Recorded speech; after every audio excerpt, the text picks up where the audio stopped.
Okay, folks, ready to dive in. We've got uh, quite the story to unpack today. Yeah, definitely. Some seriously murky We're waters. talking about U.S. and India relations. Right. Two countries with a long history. A strong partnership, you'd think. Exactly. Decades of building ties.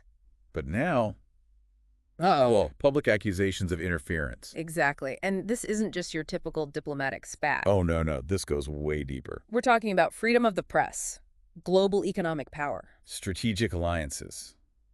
The whole shebang. Yeah, it's a big one. And it's all tangled up in this whole situation. You've probably seen the headlines, right? India's ruling party, the BJP, Yep. Led by Prime Minister Modi. directly accusing the U.S. State Department Wow. of trying to destabilize the country and target Modi himself. Yeah, pretty serious stuff. So how did we even get here? The U.S. and India, they're supposed to be on the same page. Well, a lot of it revolves around this company called the Adani Group, Ah, yes, the Adani Group. a massive Indian conglomerate It's huge. with some pretty deep connections to the BJP government. They've been around for a while. And recently, the Organized Crime and Corruption Reporting Project, OCCRP. OCCRP, Yeah. yeah, that's a global network of investigative journalists. Doing some good work. They published some pretty damning articles Yeah, they really dug deep. about Adani's business practices. Alleged ties to the government, the whole 9 yards. And this is where things get really interesting. Oh, yeah. Here comes the twist. The BJP is claiming that OCCRP Hold on. is actually a tool A tool of the U.S. State Department. funded to push an agenda against Modi. Wow. They're really going all in on this. They even brought George Soros into it, No way. Seriously. accusing him of being part of this grand scheme. To undermine India. Yeah, it's getting wild. And this isn't the first time OCCRP has ruffled some feathers in India. Oh, right. They've been around the block a few times. They've published reports about the Indian government Good go on. allegedly using Pegasus spyware. Ah, yes. Pegasus. That's military-grade spyware. That can hack into phones Powerful stuff. to target government critics. And of course, the Indian government has strongly denied these accusations. Adding another layer to this whole mess. Layers upon layers, like an onion. So wait, the BJP is accusing the U.S. State Department of funding OCCRP to attack Modi, Right? and OCCRP is saying they're completely independent. It's a standoff. Who do we believe? That's the million-dollar question, isn't it? It's a tough one. It is. OCCRP has been very clear that their reporting is not influenced by any government Right. They're sticking to their guns. or funding source, They say they rely on donations from a variety of sources. foundations, I would individuals. gamut. And the U.S. government is just one of many contributors. One among many. But if the U.S. government is funding OCCRP, wouldn't that give them some leverage? Yeah, it's a valid point. I mean, he who pays the piper calls the tune. Right? It's an old saying, but it still holds true. Exactly. So how do we know OCCRP isn't just dancing to the U.S. government's tune? Well, it definitely raises questions about potential conflicts of interest. But OCCRP has been very transparent about their funding. Yeah. And they insist that their editorial decisions are completely independent. All right, fair enough. But what about the BJP's specific accusations against the U.S. State Department? They've been pretty vocal, haven't they? Oh, absolutely. They've been using every platform they can. Social media, official statements, parliamentary speeches, The whole works. to hammer home this message. That the U.S. is meddling in Indian affairs. They're pointing to the Adani articles, Right. the Pegasus accusations, even recent U.S. criticisms of India's human rights record You're building a case. as evidence of this coordinated campaign against Modi. It's like they're trying to paint the U.S. as this big bad wolf trying to blow down India's house. Exactly. And, I mean, strategically, kind of makes sense, right? Yeah, I can see the logic there. By framing the U.S. as this hostile actor, Right. the BJP might be trying to consolidate their domestic support. Especially with elections coming up. Exactly. They could present themselves as the defenders of India, Against foreign interference. which can be a powerful narrative. Oh, for sure. It rallies the base. So how has the U.S. responded to all of this?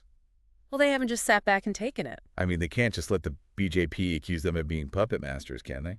No way. They had to respond. So what have they said? The State Department has repeatedly denied any involvement.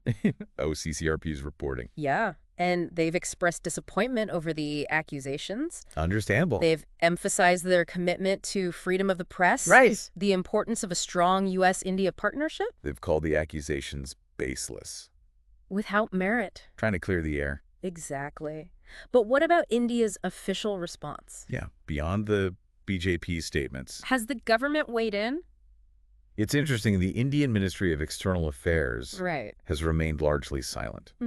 Interesting tactic. They haven't confirmed or denied the BJP's claims, Playing it close to the chest. which some analysts see as a way of keeping their options open. So that's strategically. So we've got this whole web of accusations. Denials, strategic silences. It's a tangled mess. But what does it all mean for the future of the U.S.-India relationship? The big question.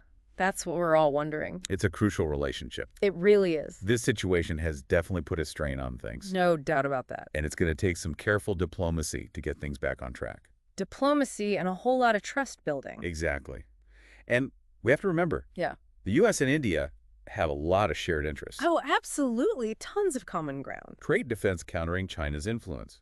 It's a long list. So there's a lot at stake. The stakes are very high indeed.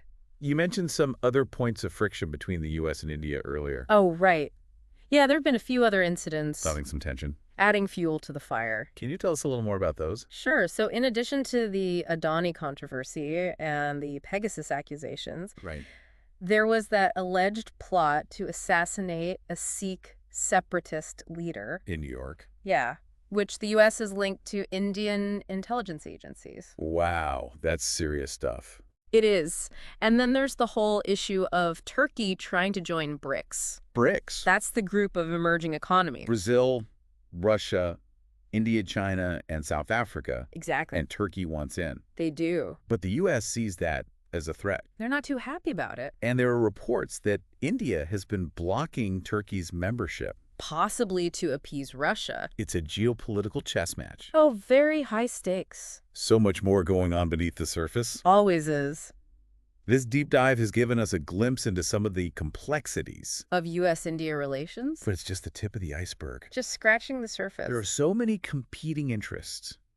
Historical baggage, geopolitical factors at play. It's a fascinating but complex relationship. It really is. So where do we go from here? Well, that's the big question, isn't it? What should we be paying attention to as this story unfolds? I think it's crucial to watch how both countries navigate these challenges. Will they be able to compartmentalize these issues? And maintain their strategic partnership?